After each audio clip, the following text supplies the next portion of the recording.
Scott is going to take us operational CX. Over to you, Scott. This is the topic we're going to cover today. Firstly, let me introduce myself. I am Scott Gilby. GrowCX is my personal brand. I provide customer experience advisory services. You can find me here on LinkedIn or my website. The question is, why is Industry 4.0 sometimes perceived as being abstract? And what the heck is it? What is its impact on customer experience? And what can we take away on this topic that we can do something differently? Let's look at the history of industry. Back here, 1700s, mechanization, basic machinery. That was kind of Industry 1.0. Then Industry 2.0, more mass production, etc. Then there was Industry 3.0, a lot of automation. Now we've arrived at this Industry 4.0. Often when we hear of Industry 4.0, it looks like this. It looks really cool. It looks like a movie. Things are coming in and out. There's data all over the place. They're really smart people with cool devices. You've got this blend of machinery and people, data talking to machines, machines talking to people, etc. So there's a very large view of the world in terms of technology, and it's not as abstract or confusing as we might imagine. Let's think back to how we used to communicate. When I was in university, this was my phone. It actually was my communication device. And when I had to go somewhere to meet Bill, say for dinner at the pub, I'd dial and I would say, hey, Bill, I'll see you there around 11 o'clock. If I catch a bus, if I ride my bike and walk a little bit, it should take me, I don't know, maybe an hour and a quarter, and I'll see you around 11 o'clock. Okay, Bill, hang on. Bill, what was that? Bill, no, I can't take Uber. Uber hasn't been invented yet. This is the 80s. What are you talking about? So that is how we communicated back then. This is how we communicate now with our phone. Everything I just did wouldn't take as long as that call. I call Uber, I call Bill, I'll be there in 11 and a half minutes because the data is more precise. Therein lies the big difference between this and this. Industry, 3.0 back here? And Industry 4.0 now. In the context of customer experience, let's take a look at what that might mean. I want to make sure that I touch on the interest of you folks who are attending right now. We have a number of marketing people, brands, some content folks, at least one person in retail, operations, data people, and customer experience. So right across that spectrum, this is for you. Let's look at some journey mapping. In the context of Industry 4.0, which is improved data flow, higher expectations, a lot of things happening in the back that you don't actually see.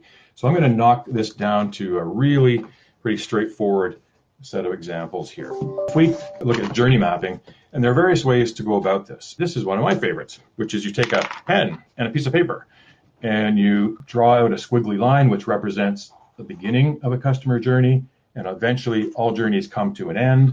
When your customer goes on their phone to find you, all they can do is dial a fixed number. Now, when a customer goes on their phone or their keyboard, a key question is, what words are they typing? What words are they saying? And we call that the first moment of truth, right here. So, marketing folks, when you're out there branding and marketing and trying to get people to find you, yes, there's search engine optimization, search engine marketing. Yes, I think the key thing is, what words are they typing into the keyboard so that they will find you? F for find. As the customer is looking for you and finding you, there are certain things that happen from that person's experience, how they find you. And when they find you, there's another moment of truth, the first moment of truth. What is that first experience like? Was it consistent with the brand promise? Then they make a decision to buy, and then let's say they actually buy something. So there's a buying journey.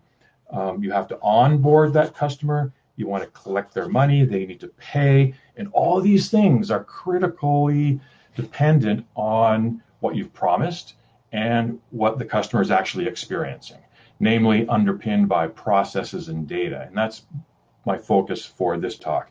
And then the customer will use the thing they bought. If they have a problem, they will call for help. They'll call your call center. If the customer is happy, they will buy again. If they're not happy, they will leave you and hopefully they complain before they leave or as they leave, so you can actually do something about it. It's always a very fun exercise. What I've done is, just like the cooking shows where they're mixing the eggs and making a mess, they have a fully baked cake right next to them, and here's my fully baked journey map. All I want to show here is that a lot of things happen throughout this journey. We often talk about the buying journey, which is really this front end, the finding, the decision, the buying. That's a big focus for marketing people. Onboarding, paying, and using, that's critical. And then also this, you want to get into a pattern where the customer is coming back and buying more because they're really happy. This is a really useful tactile exercise. In the example I'm going to look at now, we're going to use a service blueprint. I'm sure all the customer experience folks have seen something that looks like this. There are basically 3 sections. What the customer does, we're going to scribble a couple of things along here, what the customer's doing. This middle ground, which is employees. There are employees that the customer sees on stage. There are employees backstage the customer does not see. Equally important. And then this third band is about processes, systems, data, etc. Let's continue becoming really tactile and really practical. And we're going to look at an example of a customer with a heating, ventilating, air conditioning business. I've pre-populated this with this not good customer experience. The situation is a new employee joins this company, joins the HVAC company, Monday morning. And the supervisor says, hey, new employee, go online, register with our existing vendor. We have a company account. All you have to do, log in, set yourself up, order 3 widgets. We need them right away. Tell them to ship them to the job site. So that's Monday morning, new employee, first assignment. So this employee creates a password or creates a login, waits a while, gets a confirmation, doesn't work. Has to reset the password, waits a bit, gets another confirmation that you're ready to go, still doesn't work. So how is he feeling? Out here, it was neutral because it's just business as usual. He starts to get a little frustrated. And now, second, third time, really annoyed, really embarrassed because the assignment was to go online and buy 3 widgets. How easy could that be? Well, got customer support on the phone. A bunch of people got involved. It got resolved, et cetera. And then shortly after that, the voice of customer survey went out. And this person says, I'll give you a 7. I was really angry a couple of days ago, but now I'll give you a 7 because you resolved it. My colleague ordered those widgets for me. Now, think about that.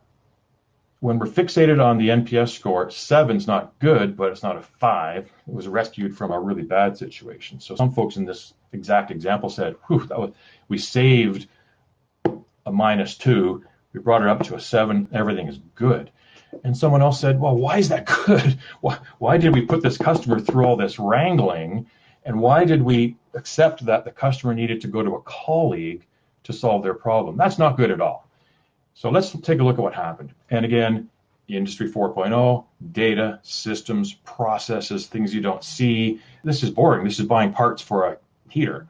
It's not flying through space. It's Industry 4.0 still. Because when this person logged in, something happened down here in the data and systems. They got a confirmation. When it wasn't working, something else happened, etc. So like the previous half-baked cake, we've got a fully baked cake here now. And that exact same example ended up looking like this. So the top part is exactly what we've just seen. And the bottom part here was a result of, believe it or not, some hours of work with IT people, salespeople, customer support team. And we sat down and said, what happened here? This is what happened. We learned that when the first login occurred, it only occurred in the CRM. It didn't occur elsewhere where it should. There are other systems that data needed to talk to. The second time around, there was a quick fix. The data was changed, but the process wasn't changed. And then finally, there's this bigger fix that involved a lot of people. And if you look at this, it wasn't good for the customer. We had a lot of employees sweating, getting in trouble from their supervisor, doing things that they should not have had to do. This was just not working. And of course, all these systems and data processes in the background, nobody was talking to them until we did this exercise. Underlying data, underlying systems, effort of employees is all impacting what the customer experience is. One more example. Next slide. Zoom in from the right. This is my own example with a credit card provider. It's one of the main global credit card banks that you would recognize globally. One day I might accidentally say the name, but nothing special. All I did on April the 26th, I changed my email address on my account. And the reason was I had a Hotmail address and my kids kept saying, "Dad, that's embarrassing. Nobody uses that anymore." So I switched it to something else on April the 16th. So immediately I received a validation of the old address. Got it. Thank you. We won't use this address anymore. It's turned off. We got a confirmation of the new address. Thank you, Mr. Gilby. Got your new email address. From here on, it's business as usual.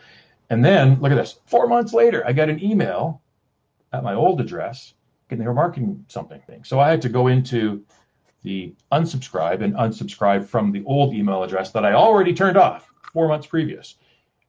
And I got a confirmation. Thank you, Mr. Gilby. Everything's good. And then guess what? 4 months later, I got another email. This time it was saying, "Hey, Mr. Gilby, please go in and update your account details."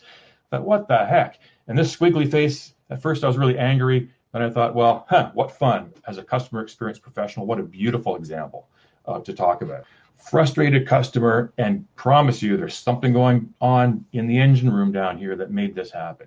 And sure enough, as we looked at it, it's all data. In this case, there were no employees touching any of this. It was all systems and processes. Down here, the original change happened here. Then I had to change the email again, etc. So once again, let's fast forward the tape. And this is how it turned out after some investigation. This happens all the time, more than you know it. Think of processes, think of systems.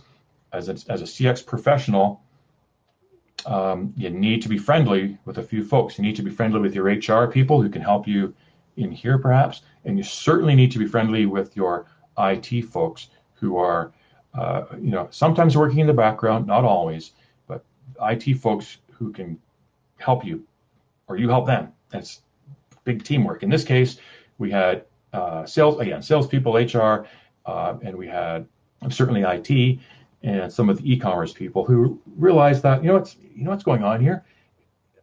There were 3 separate databases. That you've got an operative database, which is where all the key banking information for me is kept, everything, including my account information. And then from there, only certain information like my email address goes into a different database, maybe for marketing automation, and no account information. There's no backfill because of privacy and security, but my email goes into that database. And then again, my marketing information goes into a third database, which is third party. Whereas all my regular banking routine happens in here. The bank will send me some, "Hey, we have a interest rate special. Why don't you come and look at that?" And that's a different database. And this third one might be something like a lot of these co-branding, co-marketing. It could be some of the hotels, travel, restaurants, et cetera. Those are typically marketed by a third party. What happens in this example, and what happens a lot, these 3 databases don't always talk to each other. You got operative here, you got marketing here, you got third party here.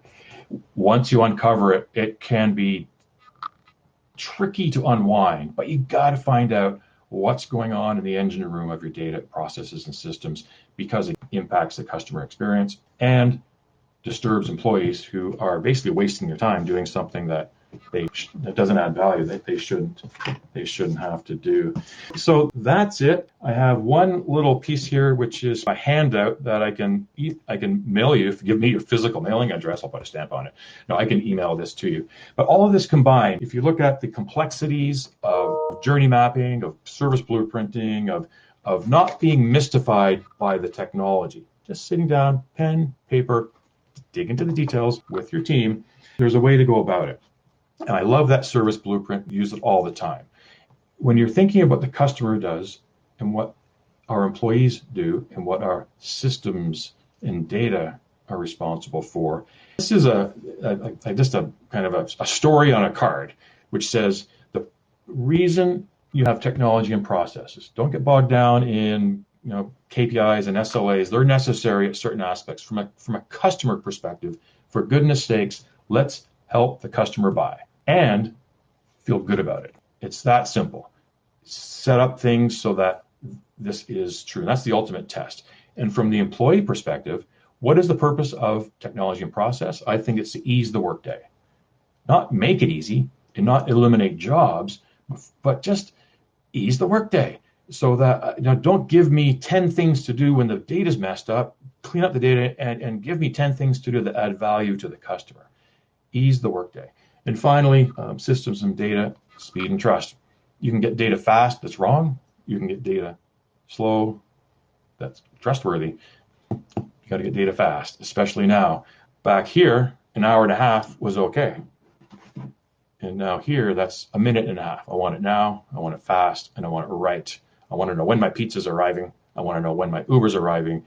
And my customer wants to know when I'm going to be able to help them. And if I wrap up, just referring back to the topic, is all this stuff abstract? I don't think so. Is it concrete? Absolutely. Get your pen and paper, do a service blueprint. There's a lot in our hands as CX professionals that we can help unwind some of this. And these last bullet points, if we solve these problems from the customer's perspective, guess what? It helps save us money as well. We're not wasting our time. The customers are going to buy something, and we put money in our bank, which is a good thing. Happy customers pay their bills, and they come back for more. ROI proof in both of the examples I gave you, if you uncover those problems, I wouldn't get so wound up about proving ROI. If your CEO says, okay, I see the customer's really upset, I can see that all these employees are doing things over and over and over again, you're going to have to prove an ROI to make that go away. That's a weird conversation. You're going to have to get some help. The house is on fire, squirt some water on it. Your customers are annoyed and there's an answer, fix it. Your data's messy, just get with IT and find some ways to help fix it up. And then last point, and I think some of the marketing folks will appreciate this, if there's a gap between what you promise and what you do, if you're saying this all works, just pick up the phone and call us, and it doesn't work, that's a huge gap. You got a problem. So that's it. Thank you very much. I am done. I will sign off. I'm Scott with GrowCX, and I'm happy to take any questions or comments. Thank you very much. Nicholas, are you there? Okay. Nicholas, are you there? Okay. Okay. Thank you so much for the presentation, Scott.